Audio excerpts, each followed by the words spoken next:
about you, but I don't know if I've been feeling as much as if there's a lot of hope in front of me.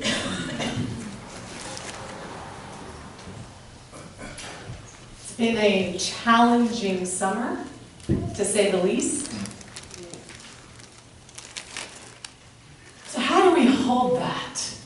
I mean, how do we really hold that? How do we hold the fact that we even feel as if there's no hope in front of us? How do we hold the fact that every time we turn on the news, it's filled with images of violence, images of anger and hate and all the things that we say in this teaching are not real, are not truth. And yet, I turn on that television and there it is. I open up the newspaper and there it is. How do we carry that? How do we reconcile ourselves with everything that's going on in the world and what we know is absolute truth? And what I heard really clearly was this idea. You know, Byron Katie, if you haven't heard, we're going to spend some time with Byron Katie out at Spirit Rock for a day. So if you want to sign up for that, I think there's still room. But Byron Katie has this fabulous process where you start off with the question, is it true? Is the world really going down the tubes? Is violence really the very fabric of our beingness? Is it true? And on the surface level, according to the news, it might be. But then we have a second question that we ask. And that question is it absolutely true? Yeah, right? Because the minute we put that word, absolute, in that sentence, in that context, it completely shifts what we are actually asking ourselves. Because the absolute is what we are anchored in this teaching. The absolute, the truth, the joy, the light, the love, the beauty, the harmony. That is what we know is the very essence of our being. And so is it absolutely true? Not even close.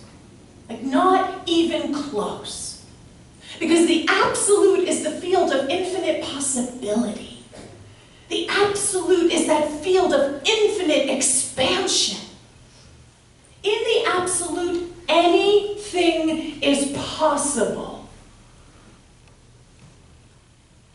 So when we hold that for ourselves, all of a sudden we have a little bit of space.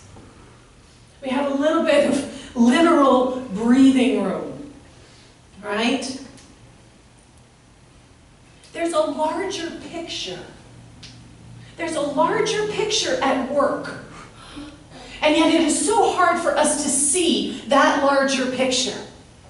We're hardwired on some level, evolutionarily, in order for anything that feels like a danger, anything that feels like it's out of alignment with the natural order of things, which is good, which is grace, which is love, which is beauty and harmony and peace.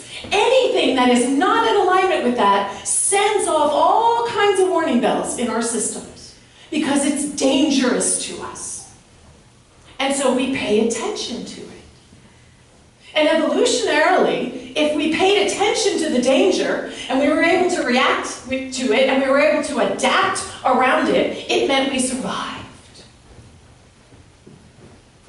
But human beings on this evolutionary shift, for us, it is less about biology, right? Our journey of evolution is less about the biological imperative, because for us, our evolution is happening in consciousness.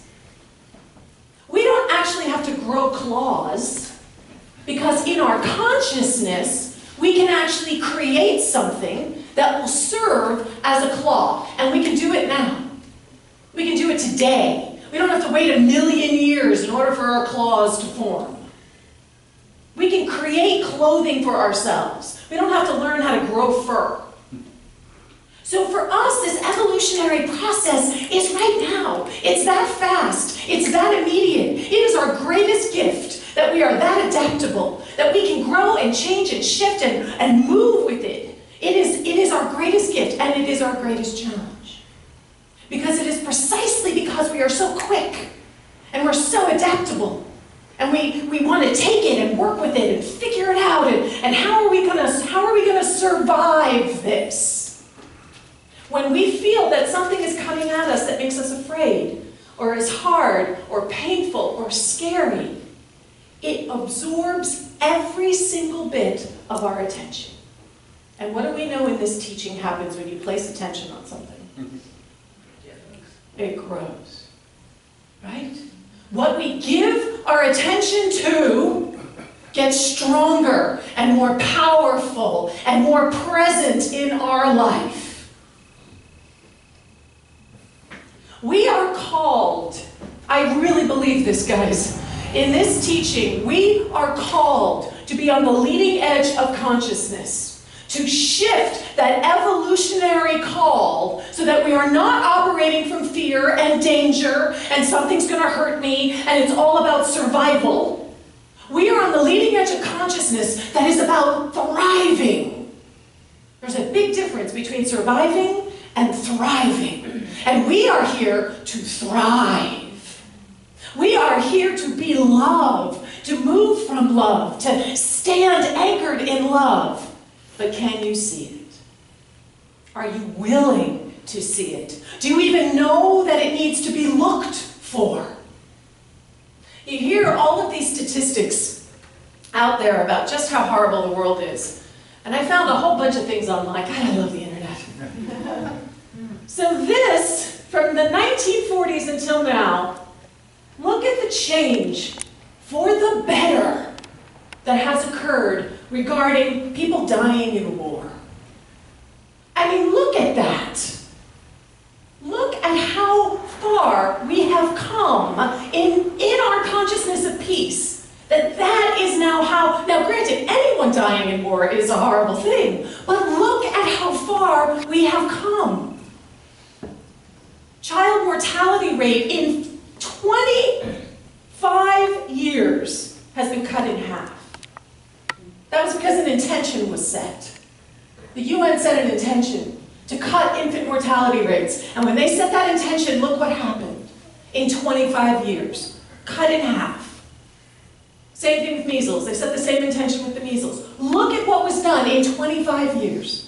Millions of children are alive because we have changed and grown and evolved. Percentage of the world's population without enough food. It's almost cut in half in 25 years. Now, is it horrifying that there's still almost 13% of the world that doesn't have enough food? Oh yeah, absolutely. But where is your attention? Where are you placing your attention? Are you placing it on the fact that something is changing, something is shifting, something is growing, and that we can be a part of that? We can have hope. We can actually have hope, because look at what's actually happening out there in the world. I love this. This is the movement of democracy across the world, starting in 1862. And it's going to move, it's cool. I love GIFs, right? It's doing it for me. And watch what happens. Watch the blue areas. Watch what is happening. And yeah, there are times when democracy arrives and then democracy leaves. But overall, what we are seeing over this time is that change is happening. Change for the better is happening. That we could start from this in 1842, and that by 2012, that's what we look like. Wow. That is evolution of good, of the good showing up. And yeah, there's going to be spasms. There's going to be a reaction to that. There's going to be people who become afraid. Anytime change happens, people get afraid. So as these ideas of freedom and wholeness and everyone having enough food to eat moves across the planet, as we all begin to live more from love, we are actually making a difference.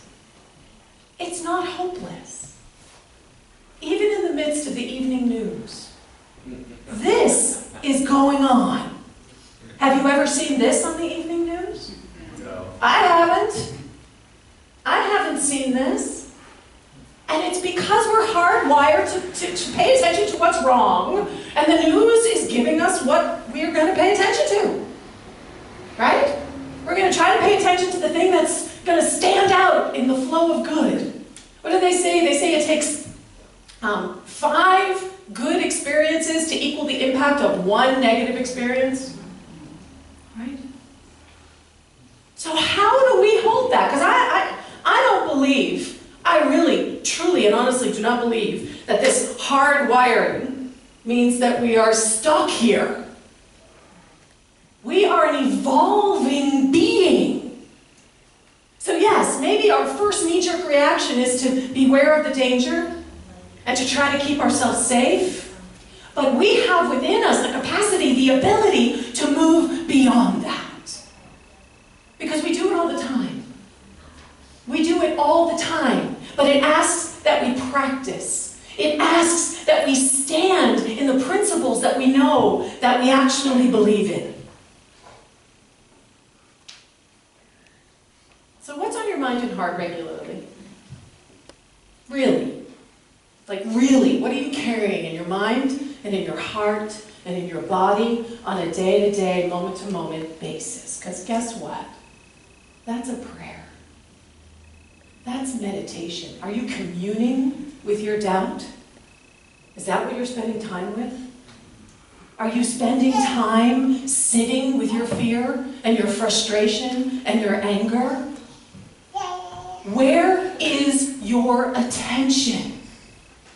Because it profoundly impacts your experience and the world's experience. Because guess what, folks? We're one. It's only one. One mind, one heart. What's going on in me? Guess what? It's going on everywhere. And the more of us that are anchored in the truth means that more of that gets to show up everywhere. So, I have props. I don't normally have props. Okay. So, we have a glass of water, right? And I'm not going to give you the typical, is it half empty, is it half full? I'm not even going to give you the typical, it's all full, right? How heavy is this glass?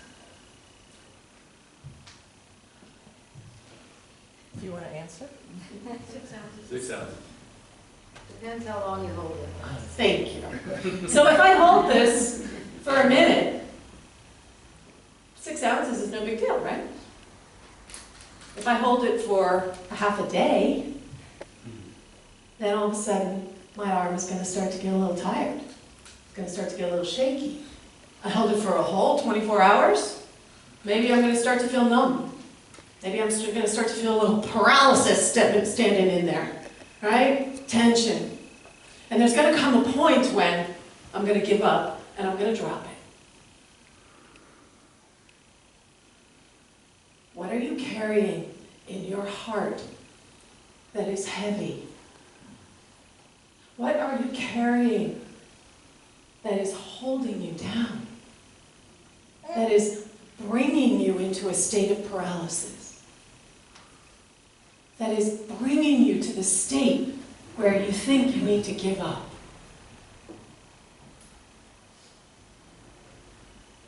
When we stand in principles of truth, when we stand in the divinity that we are, that we know the world is, when we claim it and we hold it and we anchor it and we practice it, there is no glass. Because we don't actually have to carry any of it.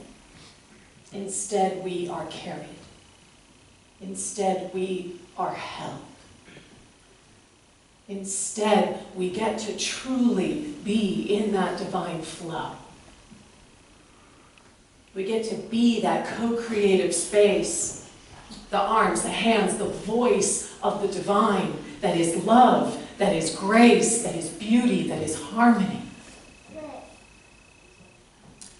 I have multiple jobs, right? So I work here part-time. I have my private practice, which I do part-time. And then I have another job that I do part-time. I work as an administrative person for a family.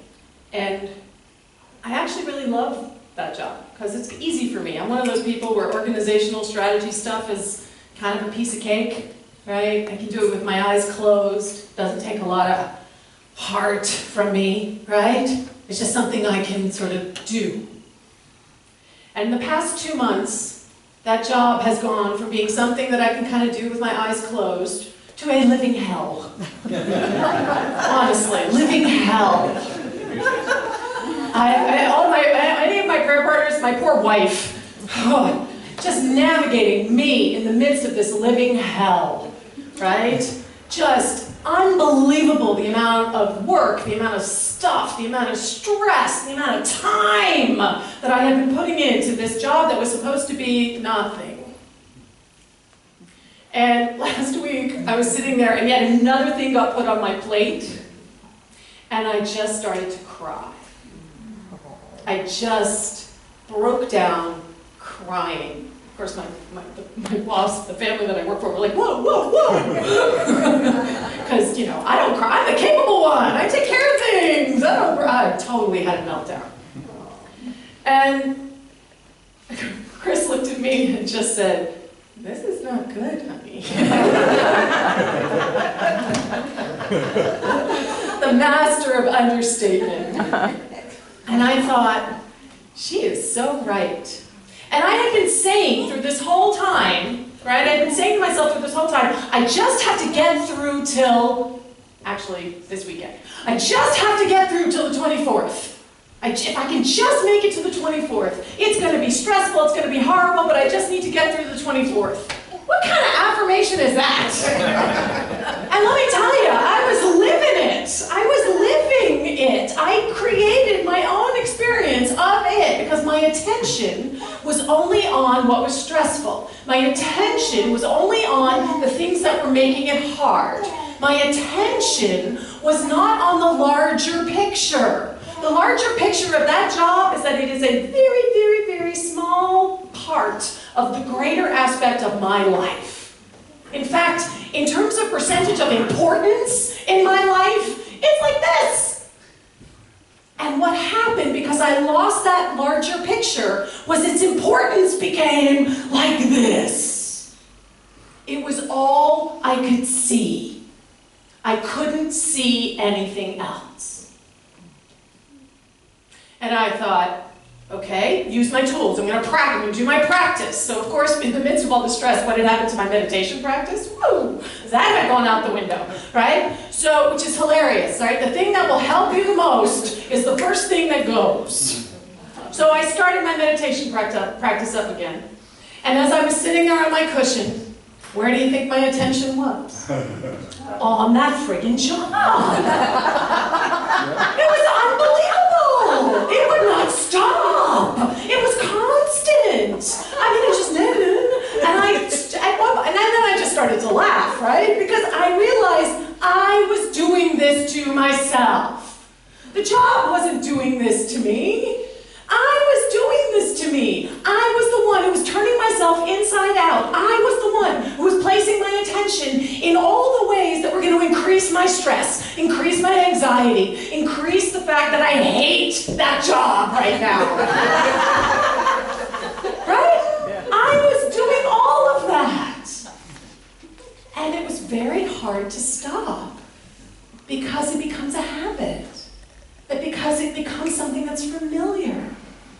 So I'm happy to say that as I sat on my cushion yesterday, I was actually able to just be present with my breath, with the moment, and there was no job. And everything shifted because I shifted. Because I saw the larger picture that is my life. So this is my invitation to you. Where is your attention? Spend this week just trying to notice what is filling your heart and your mind. What's the kind of language you're using? What's the emotional feel of it? Does it drain you? Does it leave you exhausted? Does it leave you frustrated? Does it make you feel paralyzed and unable to gripping something to make something happen? Do you just want to let it go? Well, how How about we surrender? Amen. How about we just surrender? Not letting go of the things we value. Let's be really clear here. Surrender is not about letting go into the darkness. It's about surrendering into truth, surrendering into love, surrendering into our faith. Surrender, and you start with hope. Sometimes that's all you can do is hope. Right? Hope is based on what you think is possible because you've actually kind of seen it. Right? I've seen that happen, so I can have hope that that could happen for me. We start with hope. And then from there, we move into faith. We move into the capacity to know that the good that is seeking to express as our life is always present. It is always accessible. I think about these past 2 months, and I'm just like, what was I doing? Peace, calm, serenity was available to me. It was available to me in every single moment of this past 2 months, and I was choosing something else. So notice where your attention is. Notice how hard it is to choose something else, right? And laugh at yourself a little. I sat there on my cushion and laughed. And I'll tell you, it was a relief to laugh, right? It was a relief to be like, oh, I could have had a V8. I could have been meditating this whole time. And then we move forward. We step out. And as we watch the news, we don't dismiss it. We don't have to pretend that it's not happening. But what we want to do is hold it in that larger container, because it is not the only truth that is showing up. There is something much larger, much bigger. And we are an integral part of how that shows up in time and in space. That's what we're here for. So that it'll show up in time and in space. Not just living as a divine idea, which are wonderful. Don't get me wrong, I love divine ideas. But we are here to embody them. To be the peace. To be the love. And in order to do that, we have to surrender it all up. And we have to trust that it's actually there. That's faith. We can't see it, because all we see is the bloodshed. And yet we have faith that there is something more than that. There is something in back of that. There is some good that is burbling forth in time and in space, because each one of you says yes. So let's take that into our time of meditation. Yes, I agree, Roma.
We are multidimensional beings. And so we know that that heart space that we are exists on so many dimensions. The dimensions that are in front of us and behind us and out to our sides, the dimensions that are beneath us and above us, the dimensions that are the dimensions within the dimensions. Just feel every space within the space, every cell, atom, fiber of your being vibrating with that love, with that joy and that grace and that peace. Feel the spaciousness of that infinite field of possibility. Allow yourself to breathe and be breathed by the divinity, as the divinity that you are. And into this space, I'm going to invite the inquiry. Where do I place my attention? Where do I place my attention that is seeking to heal, to grow, to shift, to change? Where am I being invited to stand in faith as love more fully?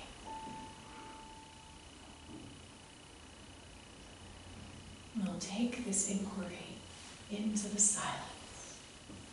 Where is my attention?